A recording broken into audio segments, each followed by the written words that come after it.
Karena sifat syukur yang ada di dalam diri seorang manusia itulah nanti yang akan membuatnya mendapatkan kebahagiaan di muka bumi ini.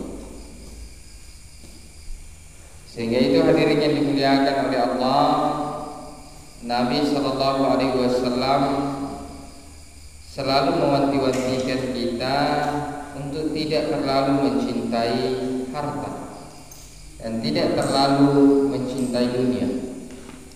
Walaupun Nabi Shallallahu Alaihi Wasallam juga tidak melarang kita untuk memiliki dunia tersebut, karena hadirin yang dimuliakan oleh Allah, kehidupan kita di dunia ini sudah ditentukan oleh Allah Subhanahu wa taala kadar daripada rezeki kita masing-masing. Oleh karena itu, di setiap harta yang kita miliki juga ada hak dari orang lain. Ada hak dari orang-orang miskin dan orang-orang yang membutuhkan di sekitar kita. Jangan kita mengira bahwa uang yang kita dapatkan dengan jerih payah kita sendiri itu sepenuhnya 100% ada hak kita, adalah hak kita. Padahal sebenarnya juga ada hak dari orang-orang yang membutuhkan dari harta yang kita punya.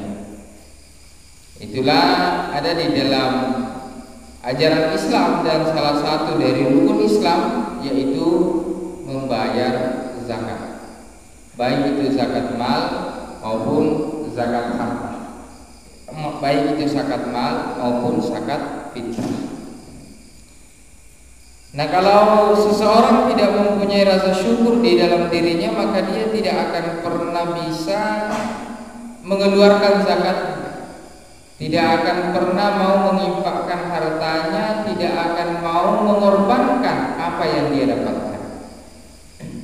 Karena memang tabiat seorang manusia yang disampaikan oleh Rasulullah Sallallahu Alaihi Wasallam, kalau seorang manusia diberikan harta sebesar gunung, yang gunung itu terbuat dari emas dan perak, maka manusia itu tidak akan pernah merasa puas sampai dia mendapatkan gunung emas yang kedua.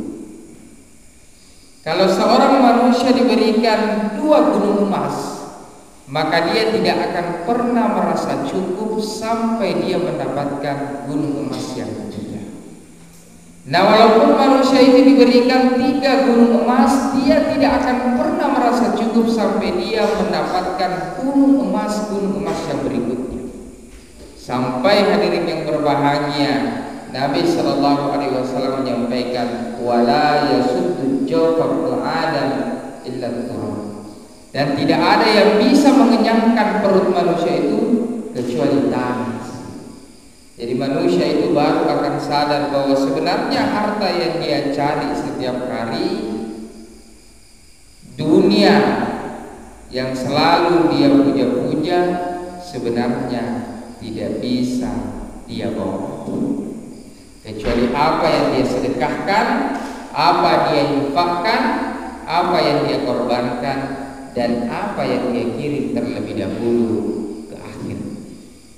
Nah, hadirin yang dimuliakan oleh Allah, oleh karena itu di dalam Islam diajarkan kepada kita aqimus sholata wa atuz zakat. Dirikanlah sholat dan keluarkanlah zakat. Pekan lalu alhamdulillah kita telah membahas tentang zakat mal. Insyaallah pekan ini kita akan melanjutkan tentang zakat fitrah. Ya. Kalau zakat mal kemarin kita membahas tentang zakat pertanian, zakat buah-buahan, termasuk zakat perdagangan, zakat emas dan perak, zakat hewan ternak. Sekarang kita akan membahas tentang zakat fitrah. Apa itu zakat fitrah? Di dalam kitab ini dijelaskan wa tajibu zakatul fitr. Dan zakat fitrah itu diwajibkan bi salasati asya, dengan 3 syarat. Ada 3 syaratnya nanti seseorang itu diwajibkan zakat fitrah. Yang pertama, al-Islamu, dia beragama Islam. Wa bi ghurubi syamsi min akhir yaumin min syahri Ramadan. Maksudnya kalau yang pertama dia beragama Islam, kemudian ketika terbenamnya matahari pada akhir bulan Ramadan itu sudah menjadi wajib, sudah menjadi wajib untuk mengeluarkan zakat fitrah. Jadi awalnya zakat fitrah itu adalah ketika masuk bulan Ramadan. Masuk bulan Ramadan itu kapan? Ya ketika maghrib pertama, ya, atau malam pertama pada bulan Ramadan selepas bulan Sya'ban, itu sudah bisa mengeluarkan zakat fitrah. Dan kemudian menjadi wajib untuk dikeluarkan ya, kalau sudah berakhir bulan Ramadan, malam Idul Fitri itu kalau belum dikeluarkan maka dari setelah maghrib itu sudah diwanti-wantikan untuk dikeluarkan sampai nanti pelaksanaan sholat Idul Fitri. Jadi kalau setelah pelaksanaan sholat Idul Fitri, maka itu sudah tidak dianggap lagi sebagai zakat fitrah. Ya. Kemudian dijelaskan wujudul fadli an qutihi wa quti iyalihi bidzalikal yaum. Ya. Kemudian orang melaksanakan zakat fitrah itu ada kelebihan yang ada di rumahnya, ya, berupa bahan pokok yang biasa dia simpan. Jadi memang zakat fitrah ini diwajibkan bagi semua orang muslim, baik yang dia belum balik apalagi yang sudah balik. Bahkan seorang anak yang baru lahir pun ya, sesaat sebelum sholat Idul Fitri dilaksanakan, yaitu juga wajib dikeluarkan zakat fitrah. Ya, kalau sudah tidak bisa melalui hamil karena sudah cepat-cepat, nah bisa langsung ke 8 orang atau orang-orang yang berhak mendapatkan zakat. Kemudian dijelaskan wa yuzakki an nafsihi. Jadi memang zakat fitrah itu adalah zakat untuk membersihkan diri. Makanya zakat fitrah itu dijelaskan sebagai zakat yang dikeluarkan setiap tahun pada bulan Ramadan untuk membersihkan diri kita. Bahkan pahala puasa itu tidak akan sempurna ketika zakat fitrah tidak ditunaikan. Nah, ini bukan berarti pahala puasa, ini bukan berarti puasanya tidak sah. Puasanya tetap sah, tetapi itu tidak akan sempurna pahalanya kalau zakat fitrah kemudian tidak dilaksanakan. Sebab puasa merupakan satu kewajiban dan zakat fitrah juga merupakan satu kewajiban yang lain. Sehingga dengan zakat fitrah yang kita keluarkan akan membuat diri kita dan jiwa kita itu suci dan bersih. Itu maksudnya. Karena memang zakat itu adalah untuk membersihkan harta kita dari hak orang yang membutuhkan. Kemudian bagaimana timbangannya? Bagaimana ukurannya dari zakat fitrah ini? Yang pertama yang perlu kita ketahui, zakat fitrah itu quti. Ya, jadi dia adalah makanan pokok yang bisa kemudian kita keluarkan menjadi zakat fitrah, yaitu makanan pokok yang menjadi makanan sehari-hari kita. Kalau di tempat kita ini mungkin beras, di tempat lain mungkin ada gandum, ada juga di tempat lain misalnya sagu, ada juga jagung. Yang penting itu makanan yang mengenyangkan. Kalau di tempat kita, karena setiap hari kita makan beras, maka yang kita keluarkan untuk zakat fitrah adalah beras. Nah, beras ini juga ada variannya. Ada namanya beras biasa, ada sedang, ada super. Kita biasanya makan pakai apa? Kalau di rumah makannya beras super, jangan zakatnya beras biasa. Yang bagus itu kalau berasnya beras biasa, tapi zakatnya pakai beras super, itu yang bagus. Tapi yang menjadi kewajiban adalah apa yang kita makan di rumah sama dengan yang kita keluarkan zakatnya. Kemudian timbangannya, ukurannya. Ini kalau di dalam berbagai kitab fikih itu dijelaskan dan berbeda-beda setiap ulama ya. Seperti misalnya Imam Abu Hanifah, beliau memakai rital irak ya. Jadi kan sebenarnya ukurannya itu satu syah itu satu sah. Para ulama berbeda pendapat. Kalau Imam Abu Hanifah mengatakan satu sah itu sama dengan satu rital irak. Satu rital irak itu kalau kita konversi ke dalam kilogram sama dengan 3,8 kilogram. Itu kalau menurut Imam Abu Hanifah. Kalau Imam Malik, Imam Syafi'i dan Imam Ahmad bin Hanbal, beliau mengatakan satu sah itu kalau kita konversi ke kilogram sekarang itu sama dengan 2,2 kilogram atau 2176 gram. Tetapi sebagai bentuk kehati-hatian, khususnya di Indonesia ini, itu dibulatkan menjadi 2,5 sampai 3,0 kilogram.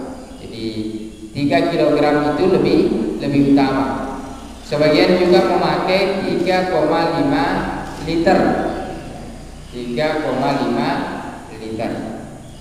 Tetapi biasanya Basnas setiap daerah mengeluarkan ukuran setiap tahunnya dan disesuaikan dengan harga beras. Jadi itu ukuran untuk zakat fitrah. Nah, bolehkah kemudian zakat fitrah ini dibayar tidak menggunakan makanan pokok, tapi dia dibayar pakai uang seperti lumrahnya kita laksanakan hari ini? Kalau misalnya fatwa ulama terdahulu ya, karena waktu itu misalnya alat pembayaran belum seperti sekarang ya, orang masih terlalu banyak butuh kepada makanan pokok misalnya, maka para ulama waktu itu berbeda pendapat. Ada sebagian ulama yang mengatakan boleh dikonversi dengan uang, ada yang mengatakan harus menggunakan makanan pokok. Tetapi pada waktu itu para ulama bersepakat bahwa dibayar dengan makanan pokok itu lebih utama. Tetapi pada fatwa ulama-ulama kontemporer seperti sekarang yang disesuaikan dengan keadaan zaman, bahwa boleh sebenarnya dibayar menggunakan uang, dan jika itu lebih dibutuhkan oleh masyarakat, maka tentu tidak ada salahnya membayarnya pakai uang. Ada misalnya kasus yang kasus yang menarik. Misalnya kalau di kampung semua orang sudah banyak berasnya, rata-rata di kampung petani, sehingga semua orang berzakat pakai beras. Semua orang berzakat pakai beras, sehingga kemudian pada saat pendistribusiannya itu mengalami berbagai kendala. Misalnya di Basnas di daerah atau di kecamatan, dia nanti mintanya jangan di store pakai beras, ya yang di store jangan ke Basnas pakai, tapi harus pakai uang misalnya. Sehingga nanti para pengumpul zakat di masjid-masjid itu, di kampung-kampung itu kesulitan, ya. Di mana yang dikumpul oleh para wajib zakat ini, orang-orang yang mengumpulkan zakatnya itu membayar zakatnya pakai beras, tetapi nanti mau dikumpul pakai pakai uang, sehingga nanti sulit lagi cari pembeli beras dan lain sebagainya. Belum lagi berasnya dibeli murah oleh pedagang, seperti itu. Ini kasus yang menarik, sehingga para ulama kemudian mengeluarkan fatwa bahwa boleh kita berzakat dengan uang, boleh juga berzakat dengan makanan pokok. Ya. Sebab seseorang memang kalau kita berpikir bahwa tidak mungkin seseorang pada saat Idul Fitri memakan nasi saja, ya. Pasti mereka juga ada lauknya dan lain sebagainya. Nah, kemudian bolehkah zakat fitrah itu kita bayarkan? Tadi ada waktunya, saya perlu tekankan sedikit. Bolehkah dibayar setelah sholat Idul Fitri? Ya. Jadi zakat fitrah itu dibayar pada bulan Ramadan, dan setelah sholat Idul Fitri itu sudah bukan zakat fitrah lagi, tapi itu sudah dianggap sebagai sedekah biasa. Maka menjadi dosa seorang muslim kalau sampai pelaksanaan sholat Idul Fitri dia belum mengeluarkan zakatnya. Setelah itu siapa yang wajib mendapatkan zakat? Ini baik zakat mal maupun zakat fitrah. Yang berhak mendapatkan zakat itu yang biasa kita kenal dengan golongan penerima zakat al-asnaf itu. Yang pertama itu lil fuqara'i wal masakin, seperti di dalam ayat innamas shadaqatu, a'udzu billahi minasyaitonir rajim, innamas shadaqatu lil fuqara'i wal masakin wal aminina 'alaiha wal mu'allafati qulubuhum wa fir riqabi wal gharimina wa fi sabilillahi wa fi sabil. Jadi yang berhak mendapatkan zakat itu yang pertama dia adalah orang fakir, ya, lil fuqara, orang fakir, kemudian wal masakin, orang miskin, ya. Orang fakir itu adalah orang yang betul-betul tidak mempunyai apa-apa, bahkan rumah saja itu tidak dimilikinya, itu orang fakir. Kemudian di atas tingkatannya sedikit orang fakir ini adalah orang miskin. Orang miskin itu adalah orang yang dia mempunyai rumah, tetapi untuk makanan sehari-harinya dia kesulitan, atau kebutuhan sehari-harinya mengalami kesulitan. Selain itu, orang fakir dan orang miskin ada lagi yang lain, yaitu al-aminina 'alaiha, yaitu para amil, orang-orang yang mengumpulkan zakat, ya. Jadi orang-orang yang mengumpulkan zakat itu juga mendapatkan bagian. Wal mu'allafati qulubuhum, dan orang-orang yang disenangkan hatinya. Siapa itu? Yaitu para mu'allaf yang baru memeluk Islam. Itu juga mendapatkan bagian zakat. Kemudian wafir riqab, dan para budak itu juga berhak mendapatkan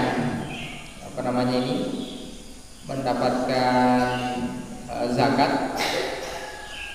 Wal gharimina, ya, dan orang yang terlilit hutang. Jadi orang yang terlilit hutang itu juga wajib untuk mendapatkan zakat.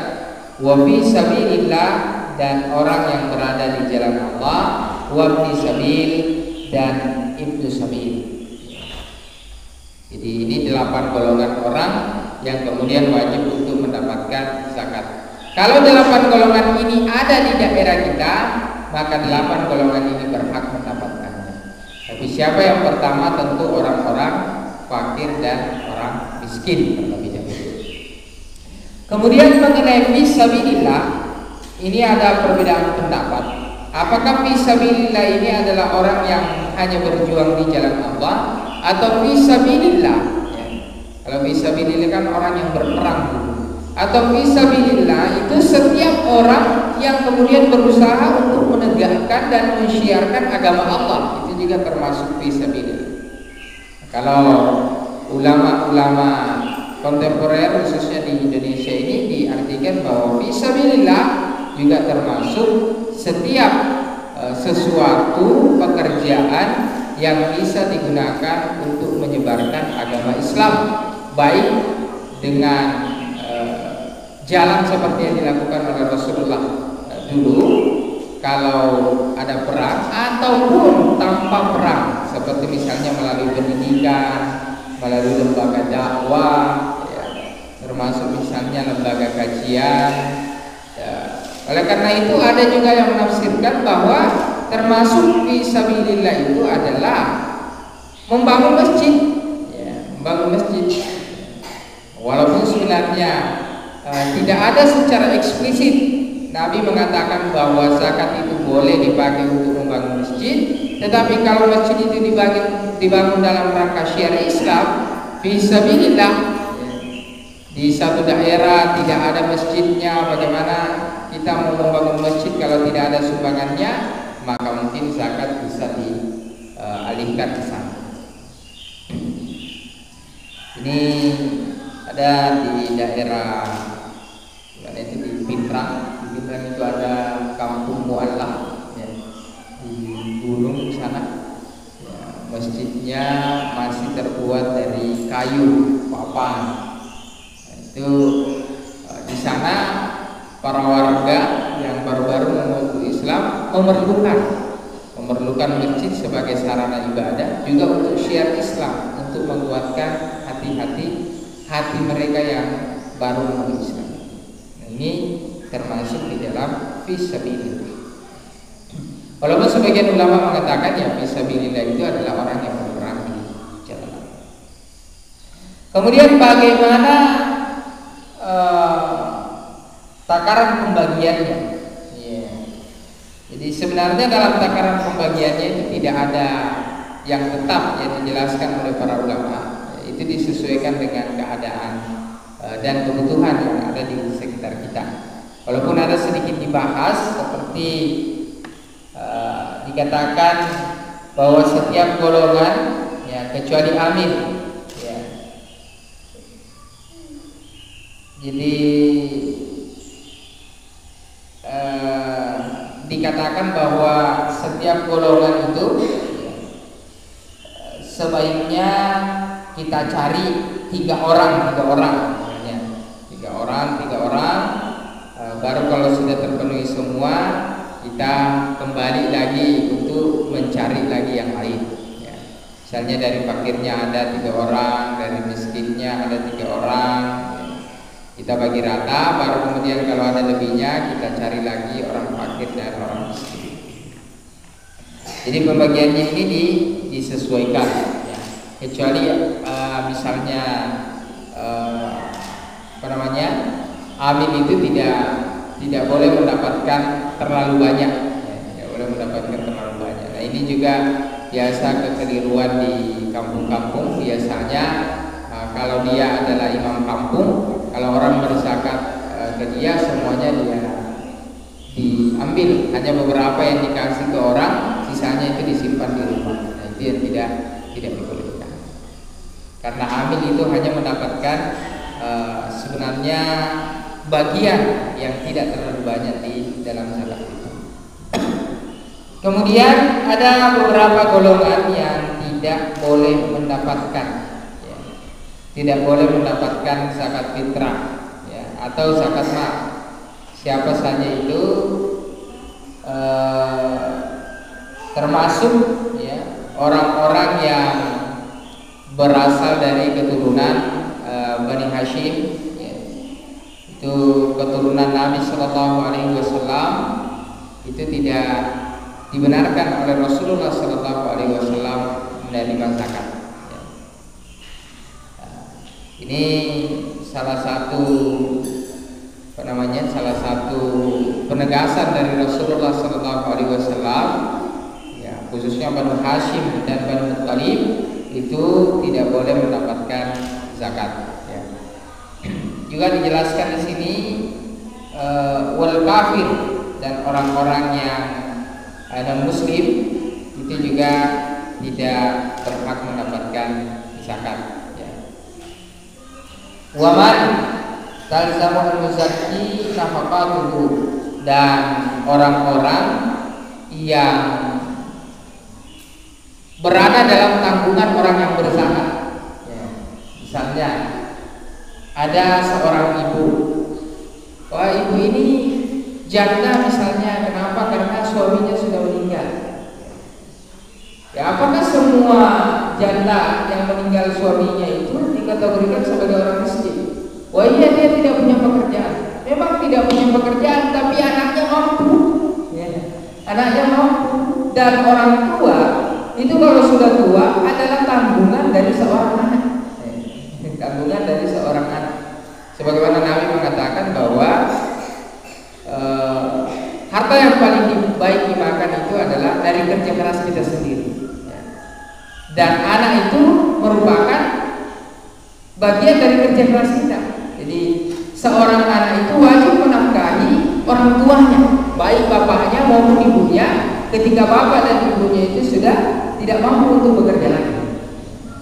Sehingga kemudian walaupun ada seorang ibu yang sudah tua, renta, tidak punya pekerjaan dan suaminya sudah meninggal, dia tetap tidak boleh mendapatkan zakat kalau anaknya itu termasuk orang yang mampu, karena ya anaknya wajib memberikan kepada dia. Tapi bagaimana kalau anaknya kemudian meninggalkannya, anaknya tidak memenuhi kebutuhan ibunya, maka yang pertama anaknya itu durhaka kepada orang tuanya. Dengan sebab itulah kemudian ibu ini bisa kemudian diberikan zakat. Tapi kalau dia masih dalam tanggungan anaknya masih memenuhi kewajibannya sebagai seorang anak dan memberikannya nafkah, maka itu tidak boleh mendapatkan zakat. Tapi kalau sudah ditelantarkan, tidak diperhatikan, ya, anak ini durhaka kepada orang tuanya, maka itu sudah boleh diberikan, ya,